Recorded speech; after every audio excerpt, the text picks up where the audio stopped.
We begin with the efforts to extend a ceasefire in Gaza. There are reports that Israel has conditionally agreed to extend a temporary truce beyond a Friday deadline. CCTV's Adel Mahrouky is live in Cairo with the latest in Adel. What can you tell us about these reports that the ceasefire might actually be extended? Well, Mike, the ceasefire talks, the extension are quite strong, but still it's not confirmed yet. I've just spoken to leaders from Fatah, one of the participating members in the delegation, the Palestinian delegation here in Cairo. And they say that up until now, their negotiating team has not confirmed the extension yet.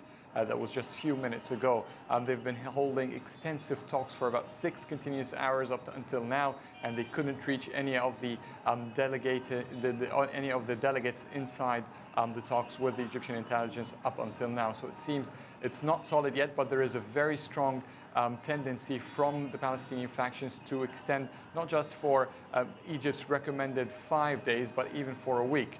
Still, it's not clear what will happen, but talks in Cairo are still ongoing, and Egypt is trying to secure this extension as much as it can.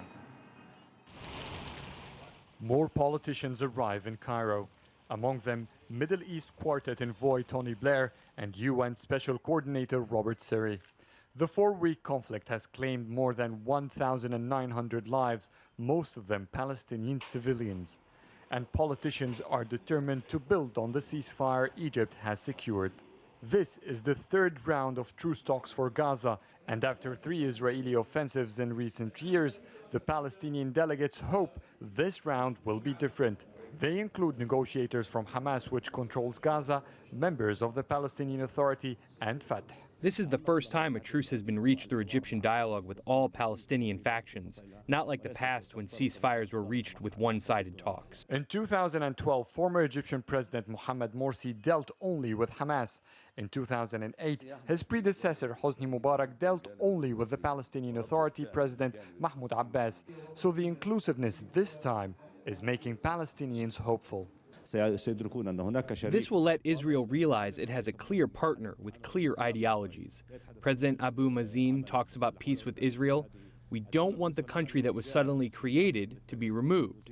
We want to peacefully coexist with this reality. The Palestinians have presented several demands for a durable ceasefire, including the lifting of an Israeli siege imposed on Gaza since 2006.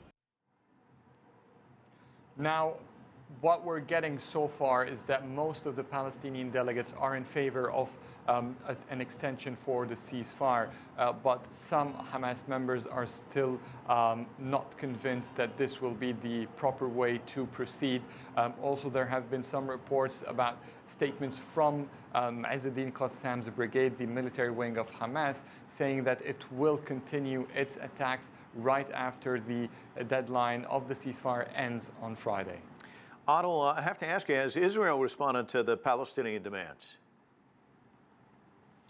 Well, Egypt has not provided any confirmation on Israelis' firm response to the Palestinian demands.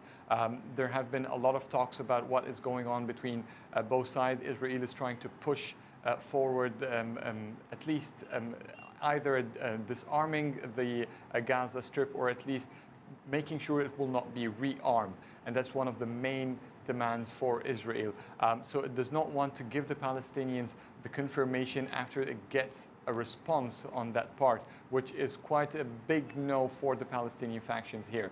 So their talks are still ongoing. Neither side want to confirm yet, and Egypt is quite being exhausted in these talks that the foreign minister described as difficult and hard work at the same time. So we're not still having any confirmation or anything announced from the Egyptian side, which should be the main side to announce these agreements. But both sides so far seem in favor of the extension, mainly without still any confirmation, to give more room for these talks to yield some firm results.